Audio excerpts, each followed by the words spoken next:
Welcome to Tuesday, December 12th. It's the Classic Guitar Rock Daily Update. Time now for news. And we've got some news. Hey, before we get into the news, we got one of my favorite poll questions we've got on X right now. You can follow us on X at Classic Guitar R1, at Classic Guitar R1. But the big question we have is your favorite live album. So get out on Twitter, now X. Let us know your favorite live album, or you can always email me. You can email me about anything. ClassicGuitarRock@mail.com, ClassicGuitarRock@mail.com. So now, let's get into the news. Now, Geddy Lee's got his book out, My Effin' Life, and he's been on a colossal tour. He's been interviewed everywhere. He appeared on NPR's World Cafe yesterday and was talking about what he calls post-production blues, right? And his quote is, mixing is the death of all hope. Mixing is the death of all hope. So when you record an album, you record the album, right? And then there's what they call mixing or post-production, whatever.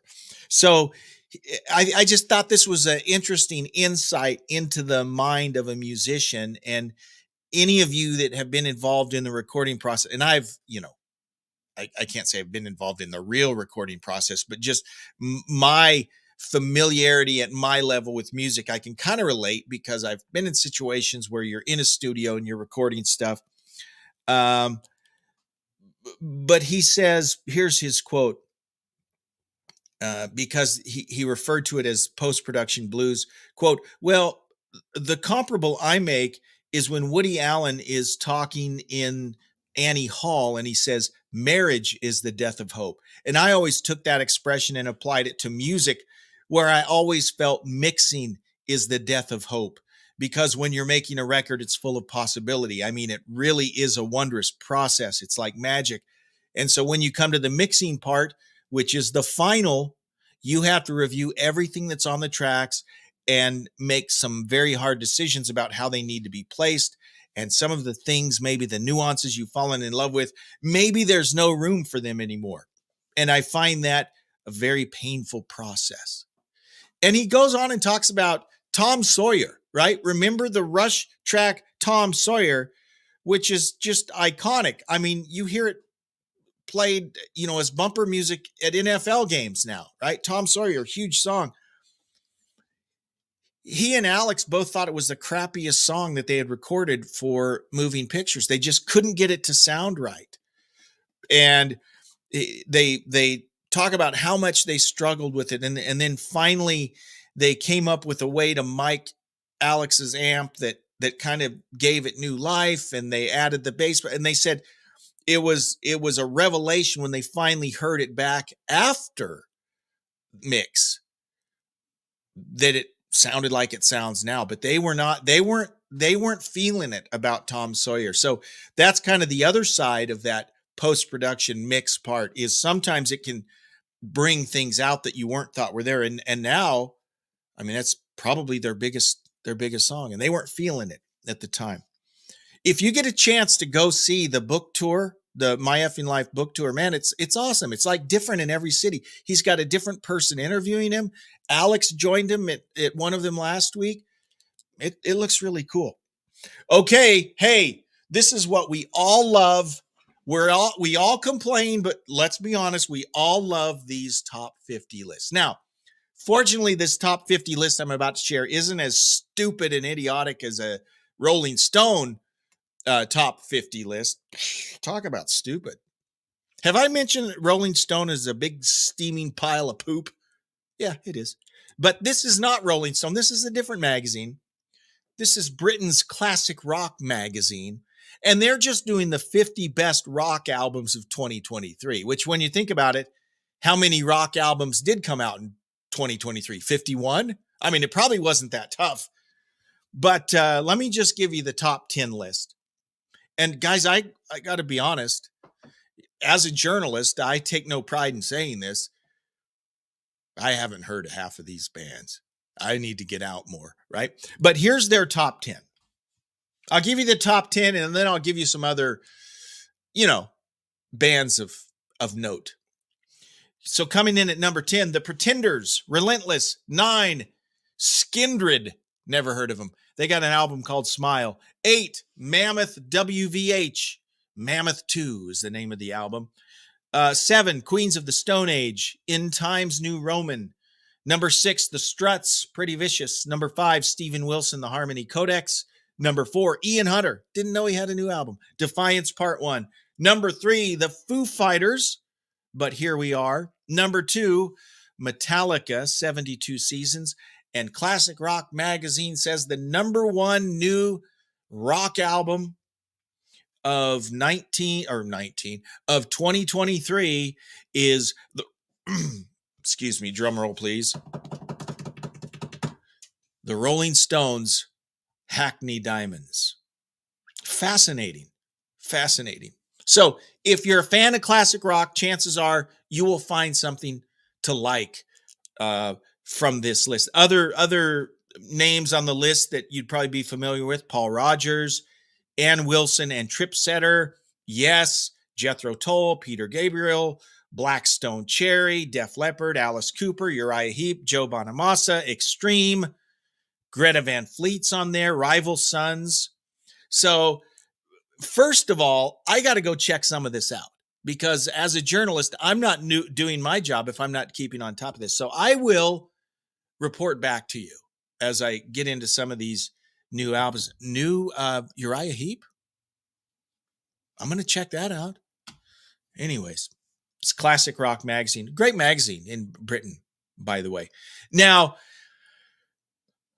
something that we needed that we didn't know we needed until it came out. I mean, this is earth shattering. I mean, this could be as big as, I was going to say sliced bread. I don't think it's going to be that big, but it's probably going to be nearly as big as the Segway. Remember the Segway? Yeah, it's probably going to be that big. A brewery in New Zealand has invented a machine that dispenses free beer to guitarists, but only if the machine thinks they're good enough. Okay, so it looks like a big Marshall stack, right? And then where the top enclosure would be, it still looks like an enclosure, but it's actually a video screen. And so you plug a guitar in and you play, and if the machine likes it, you get a free beer. I mean, I don't know. That sounds like a lot of pressure. Panhead Custom Ales. They've created the device called Slay to Pay, which uses AI fingerprinting to rate guitarists' shredding ability in real time. And if it deems a musician's skill level to be appropriate, it'll dispense the booze. You got to watch a video. Go to their website, Panhead Custom Ales, and watch the video of a guy doing it. It's actually pretty cool. Quote, "It's essentially a souped up guitar hero for adults," says Panhead Custom Ales head of brand and creative, Rebecca Sinclair. "As far as we know, this is a first of its kind machine with some pretty cool new tech and the best kind of reward for those willing to give it a go." So keep your eyes peeled for that. That sounds like fun. Hey, let's talk about my album recommendation for the day. I had a great album. This is an album that had a tremendous impact on me as a kid. It was K-Tel's Rock 80. I played the crap out of that record, wore it out. Well, one of my favorite songs on that was Joe Jackson's "Is She Really Going Out With Him?" Remember that? So I dug that song. And then later, in the early MTV days, I see like Stepping Out Tonight. But that was like really kind of poppy and it wasn't as cool. And I thought, what's the deal with Joe Jackson? I'd read about him and, so he was like a kind of a cool cat, but Stepping Out never really did it for me. But a few years back, I found this album. It's called Look Sharp, that has "Is She Really Going Out With Him?" The rest of, as much as I love that song, Is She Really Going Out with Him? It's a great song.